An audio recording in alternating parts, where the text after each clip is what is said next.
আসসালামু আলাইকুম এভরিওয়ান, কি অবস্থা সবার? আশা করি সকলে ভালো আছেন। কলেজ থেকে বন্ধুদের সাথে আড্ডা দিতে বের হয়েছিলাম। এখন হঠাৎ করে একটা আননোন নাম্বার থেকে ফোন আসে এবং দেখি এই ফোনটা কিন্তু আমার আব্বু দিয়েছে। অ্যান্ড আব্বু কল দিয়ে বলে আমাকে কিন্তু এখন আসতে হবে সুজুকির শোরুমে। তো সুজুকির শোরুমে চলে এসে দেখি অনেক ধরনের বাইক।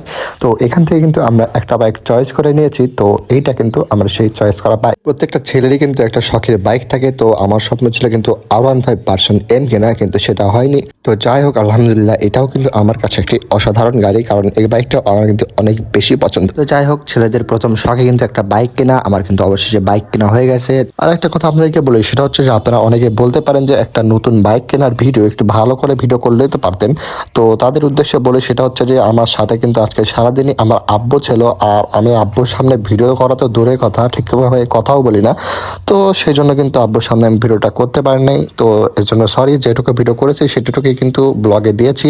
তো আমরা কিন্তু এখানে এসে দেখে কিন্তু আকাশে সূর্য কিন্তু ডুবন্ত অবস্থা, মানে সূর্য কিন্তু যখন তখন ডুবে যেতে পারে। তো সেই জন্য কিন্তু আমরা এসে তাড়াতাড়ি কিন্তু ভিডিও স্টার্ট করে দিয়েছি। আর এটা কিন্তু আমার বাইক কেনার পরে কিন্তু প্রথম যে লুক সেটা, আর এই বাইকের ফাইনাল লুকটা কিন্তু আপনাদেরকে দেখানোর চেষ্টা করবো ইনশাল্লাহ। তো তার জন্য কিন্তু ভিডিওটা জাস্ট দেখতে থাকুন।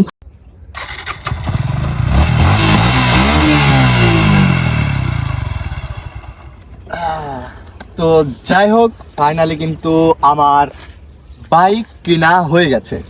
তো এই বাইকটা কেনার বিষয়ে আপনাদেরকে কি বলবো, বাইকটা কিন্তু আমি কিনে নিই, বাইকটা কিন্তু আমার বাসা থেকে কিনে দিয়েছে আমার আব্বু।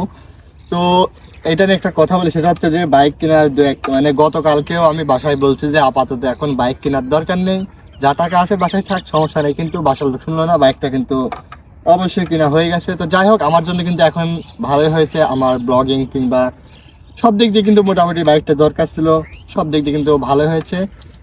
তো এখন কিন্তু আমি রিভিল করতে চলছি আমার বাইকের ফাইনাল লুক। তো এই ফাইনাল লুকটাকে আনতে, মানে আমার এই বাইকটাকে সাজাতে কিন্তু পরে আরও অতিরিক্ত প্রায় 10K খরচ হয়েছে। আর এটা এখন কিন্তু আগের থেকে অনেক বেশি জোস লাগতেছে, আপনারা অবশ্যই দেখতে পাচ্ছেন। দেখুন, সব কিছু কিন্তু গোল্ডেন কালার বানাইছি, আর সব মিলে কিন্তু এখন কালারিংটা আর ডিজাইনিংটা আমার কাছে মোটামুটি ভালোই লেগেছে। আপনার কাছে কেমন লেগেছে অবশ্যই কমেন্টে বলবেন। আর হ্যাঁ, এখনও যারা ভিডিওটা দেখছেন অবশ্যই কিন্তু সাবস্ক্রাইব করবেন। তো যাই হোক, দেখা হবে নতুন কোনো ভিডিওতে। এখন কিন্তু নতুন নতুন ভিডিও আসবে বাইকের সাথে। তো সাবস্ক্রাইব।